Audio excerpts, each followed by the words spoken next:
Assalamualaikum warahmatullahi wabarakatuh.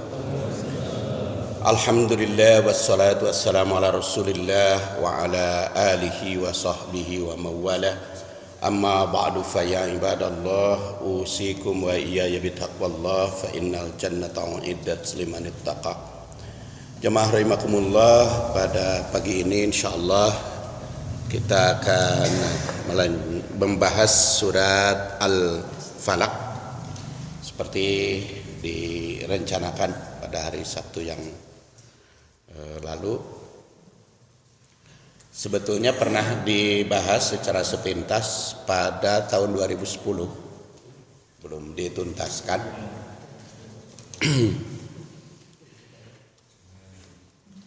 A'udzu billahi minasyaitonir rajim. Bismillahirrahmanirrahim. Qul a'udzu birabbil falaq min syarri ma khalaq wa min syarri ghasikin idza waqab wa min syarrin naffatsati fil 'uqad wa min syarri hasidin idza hasad. Qul, katakan olehmu, a'udzu birabbil falaq, aku berlindung kepada Rabbul Falaq, min syarri ma khalaq, dari kejahatan yang ia ciptakan. Kejahatan makhluk, bukan pengertiannya bukan dari kejahatan yang diciptakan oleh Allah. Jadi, tapi ya itulah, kalau terjemah kadang-kadang bisa dipahami berbeda. Terjemah secara harfiah dari kejahatan yang ia ciptakan. Padahal maknya itu bukan kepada syari, tapi kepada kholaq. Ini syarri ma kholaq, dari kejahatan makhluk yang ia ciptakan. Wa min syarri ghasikin idza waqab, dan dari kejahatan atau bahaya malam apabila gelap gulita, malam yang kelam. Wa min syarrin nafatsati fil 'uqad, dari kejahatan peniup yang mempengaruhi ikatan, buhul uqad. Wa min syarri hasidin idza hasad, dan dari kejahatan orang yang hasud apabila dia hasud. Hasidin, yang hasad, apabila dia memanifestasikan, mewujudkan kehasudannya. Kalau yang hasud tidak mempraktekkan kehasudannya, ya tidak berbahaya bagi yang dihasudi. Tapi kalau dia sudah mempraktekkan, mewujudkan kehasudannya pada sikap dan perbuatan, itulah yang berpengaruh negatif. Seperti disebut sepintas ketika kita mengkaji surat An-Nas, salah satu perbedaan antara Al-Falaq dengan An-Nas, kalau An-Nas mah memanggil nama Allah dengan 3 nama dalam isti'adah, sama-sama isti'adah. Baik An-Nas maupun Al-Falaq itu sama-sama isti'adah. Tapi kalau ketika surat An-Nas membaca isti'adah dengan surat An-Nas, kita memanggil nama Allahnya itu dengan 3 nama, yaitu Rabbun Nas, Rabbin Nas, Malikin Nas, dan Ilahin Nas. Sedangkan yang diisti'adahi, yang diminta cuma 1, yaitu syarril waswasil khannas. 1 aja yang kita minta, tapi manggil Allah dengan 3 nama. Kalau ini memanggil Allah dengan 1 nama, tapi yang diminta 3. Kalau An-Nas mah memanggil 3 nama Allah dengan yang diminta oleh kita 1, isti'adah min syarril waswasil khannas. Tapi kalau di sini mah memanggil nama Allah 1, tapi 3 yang kita minta, yaitu syarri ma khalaq, gosikin idza waqab, amin syarri ma khalaq, amin syarri gosikin idza waqab. Kalau ma khalaq makan umum sifatnya, gosikin idza waqab, nafasati fil uqad, dan hasidin idza hasad. Ya, 3. Tapi kalau dipisahkan ma khalaqnya ya jadi 4. Tapi ma khalaq itu kan umum sifatnya, yang rinciannya 3. Gosikin idza waqab, nafasat fil uqad, dan hasidin idza hasad. Historis ayat surat Al-Falaq menurut riwayat Abu Sholeh juga dikuatkan oleh Qatadah dari Ibnu Abbas.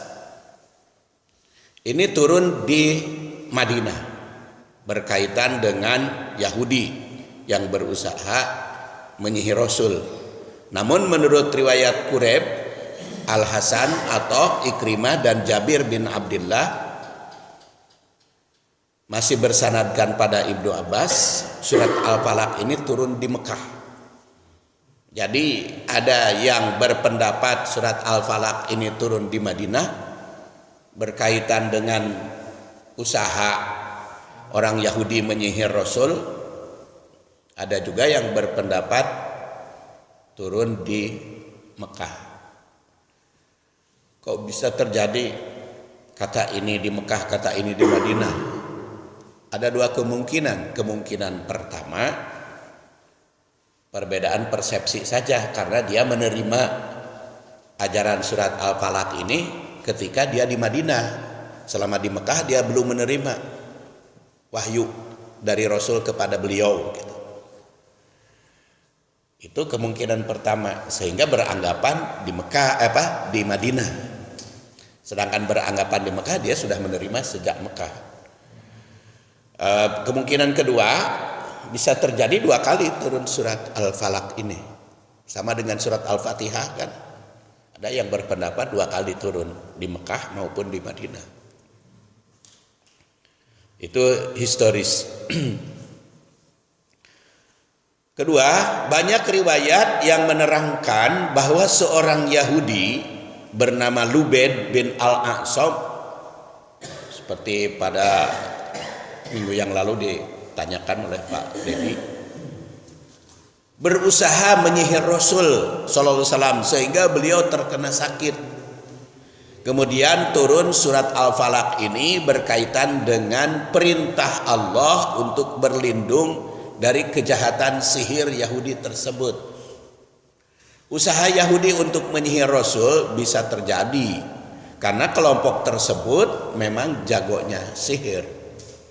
Baik sihir dalam pengertian pedukunan maupun sihir dalam pengertian penyulapan, menyilaukan.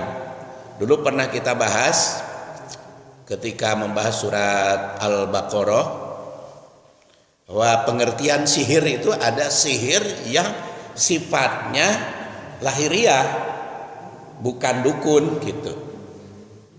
Tidak meminta jin, bantuan jin. Ada sihir juga memang berkaitan dengan minta bantuan kepada jin. Sihir yang minta bantuan kepada jin jelas itu adalah kemusyrikan. Tapi kalau sihir dalam artian menyihir, sehingga ada peribahasa syair itu sihir, nah, menyampaikan kata-kata indah, mempesona, itu bisa menyihir kan. Hipnotis, nah kan hipnotis juga ada macam-macam kan. Nah, yang syirik itu adalah sihir dalam pengertian penipuan, mengandung penipuan, baik penipuan dalam arti merekayasa orang bikin terpesona sehingga terkagum-kagum padahal tidak sesuai dengan kenyataan. Bisa juga penipuan dalam arti tidak dengan meminta bantuan tadi terhadap makhluk, utamanya jin ya, yang bisa dimintai bantuan itu jin kalau kepada kejahatan, karena diinformasikan dalam surat Al-Jin, wa kana rijalun minal insi ya'uduna ila rijalin minal jinni fazaduhum rohaqo. Banyak kelompok manusia yang minta bantuan, minta perlindungan pada jin. Nah, maka bertambah sesat.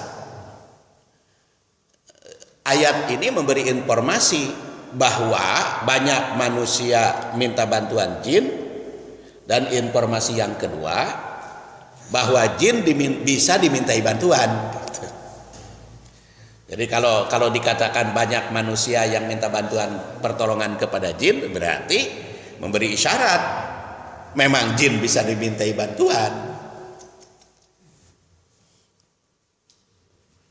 Fazaduhum rohaqo, tapi itu bertambah sesat, dan itu tanpa ada pengecualian, kecuali yang minta bantuannya itu kepada jin muslim gitu. Nggak ada pengecualian. Kecuali di dalam ayat itu dikatakan kecuali minta bantuannya kepada jin muslim, nggak ada. Pokoknya fazaduhum rohaqo, rek minta bantuan ke muslim maupun non muslim itu sesat. Manusia minta bantuan kepada jin teh. Lagi pula bagaimana cara menyeleksinya jin muslim dengan jin non muslim? Nyeleksi manusia aja susah walaupun ada KTP. Ada KTP-nya muslim, apa dijamin dia kemuslimannya, keislamannya, walaupun ada KTP. Sekarang mau menyeleksi jin, KTP-nya kumaha, paspornya kumaha, KTP-nya juga nggak ada. Ya, nyeleksi ini yakin, oh ini mah yang dimintain tolong adalah jin muslim. Apa buktinya? Dia baca syahadat. Memangnya non muslim tidak bisa syahadat? Jadi jangankan minta bantuan kepada jin, menyeleksinya kepada manusia aja susah. Kadang-kadang ketika kampanye paling muslim kelihatan anak, tapi begitu berhasil, nah itu manusia yang lahiriah. Makanya dalam surat An-Nas, min syarril waswasil khannas alladzi yuwaswisu fi sudurin nas, itu minal jinnati wan nas. Minal jinnati wan nas, yang menipu, yang mempengaruhi negatif manusia itu baik dari golongan jin maupun dari golongan manusia.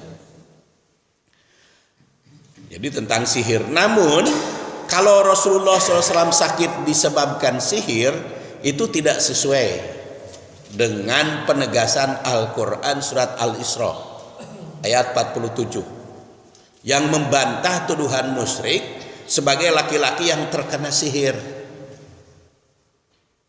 Nahnu a'lamu bima yastami'una bihi id yastami'una ilaik wa idhum najwa idza yaqulu dhalimuna in tattabi'una illa rajulam mashura.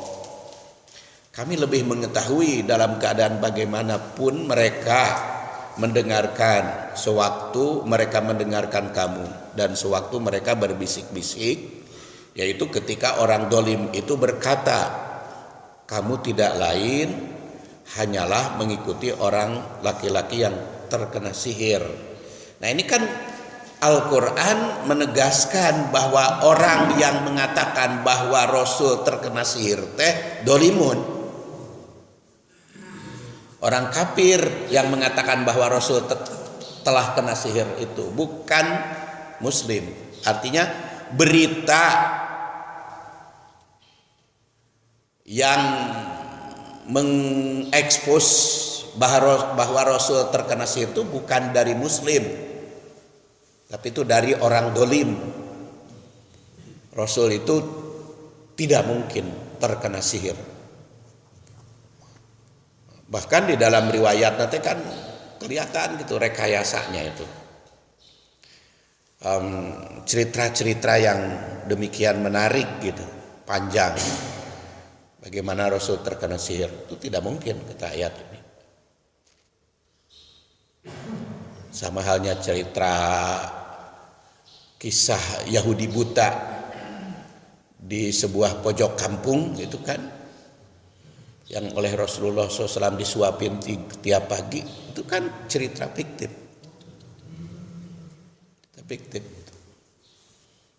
Ketika Rasulullah SAW wafat, yang datang Abu Bakar menyuapi.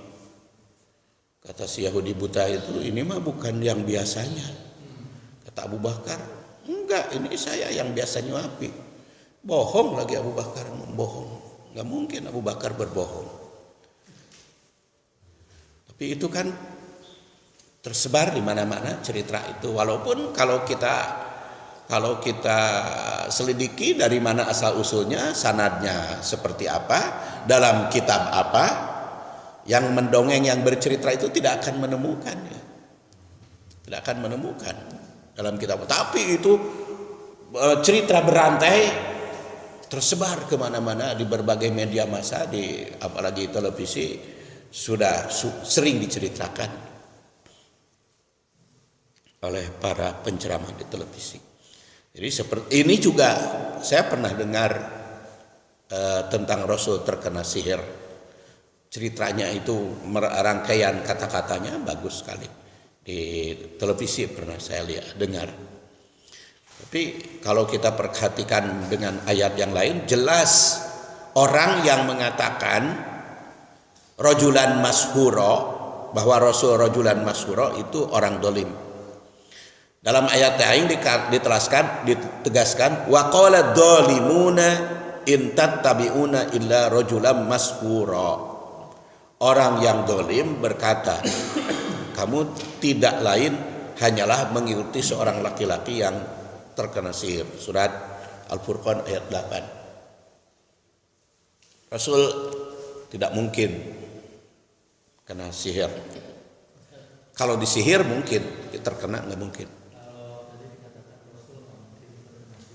Karena memang yang seperti itu kan tidak bisa ya Rasul itu mempengaruhi ya. Iya. Tapi apakah ini hanya untuk Rasul atau untuk mukmin muslim juga nggak mungkin terkena sihir?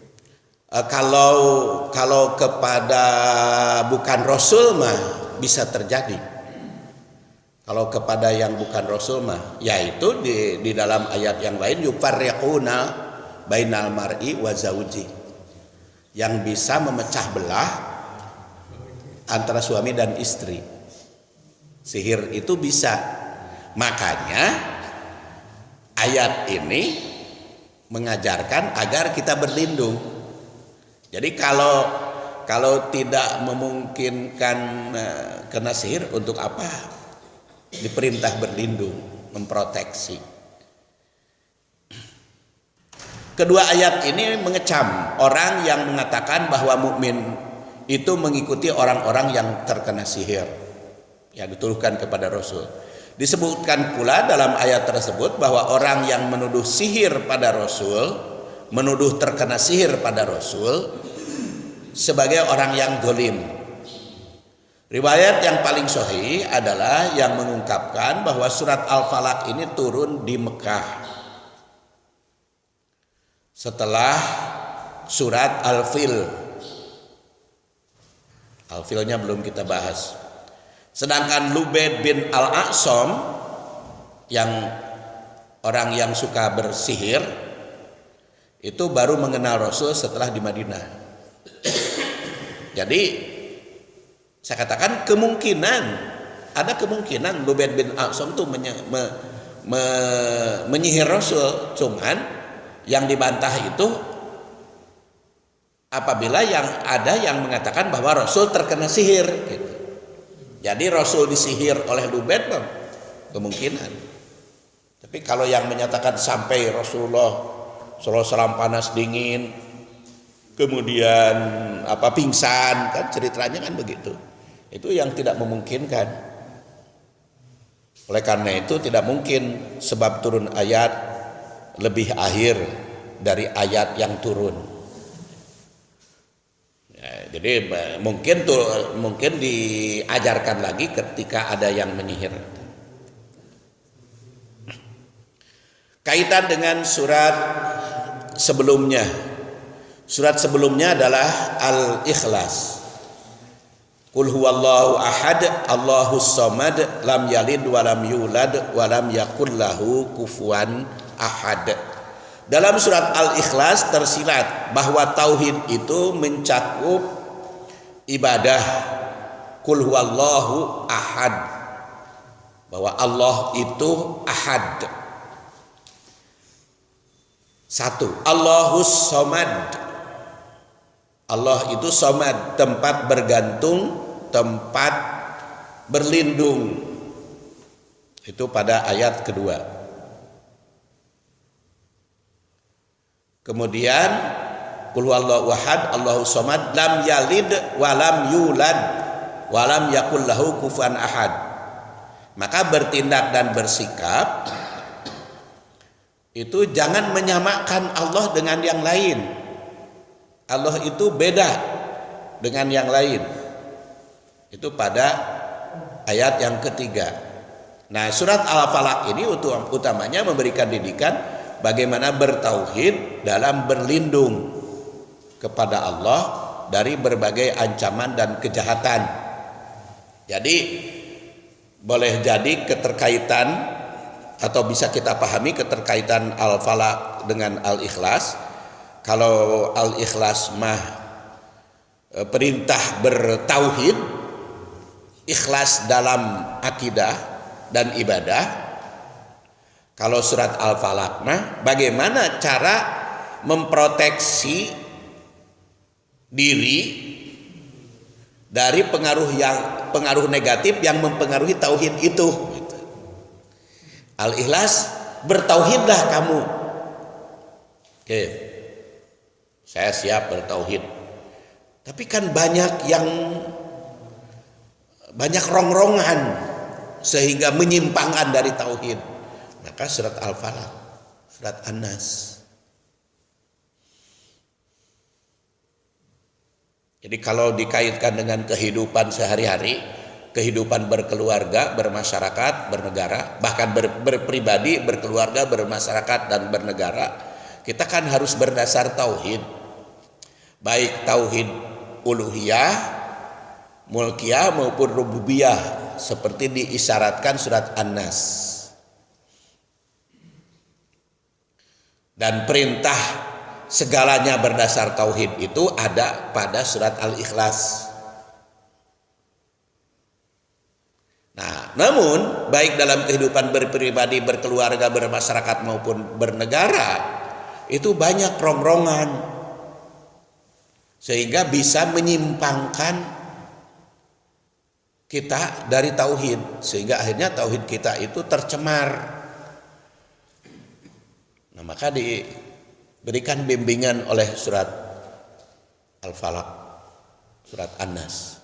Dalam surat Al-Falaq yang harus kita proteksi, harus kita lindungi kehidupan bertauhid itu dari situasi, yaitu malam disebutkan di sini. Kedua, informasi, yaitu nafasat fil uqad, yang suka meniup-niupkan, menginformasikan pemecah belah, dan hasidin idha hasad, yang iri. Jadi ada situasi, ada informasi, ada yang iri. Itu adalah yang harus diproteksi. Situasi, kondisi, informasi, dan yang iri. Jadi kalau yang iri maka bisa saja tidak mengenal situasi dan kondisi, tetap dia mempengaruhi. Nah, kalau situasi malam boleh jadi tidak ada niat untuk berbuat jahat, tapi karena ada kesempatan di nupoek timbul ketertarikan, dorongan untuk berbuat jahat. Itu bisa terjadi. Makanya surat Al-Falaq ini utamanya memberikan baik. Jadi bisa surat Al-Falaq ini melengkapi ajaran tauhid. Kalau dikaitkan dengan Al-Ikhlas, yaitu tauhid dalam berlindung. Kalau Al-Ikhlas mah dalam berucap, bersikap dan bertindak. Kalau surat Al-Falaq mah dalam berlindung, tauhid teh. Bisa jadi kalau Al-Ikhlas, atau bisa juga kita pahami kalau Al-Ikhlas memerintah kita bertauhid, berpegang teguh kepada tauhid. Kalau surat Al-Falaq memberikan bimbingan bagaimana kita menolak pengaruh negatif pada tauhid itu, memproteksi, melindungi diri, jangan sampai tauhid kita terpengaruh negatif.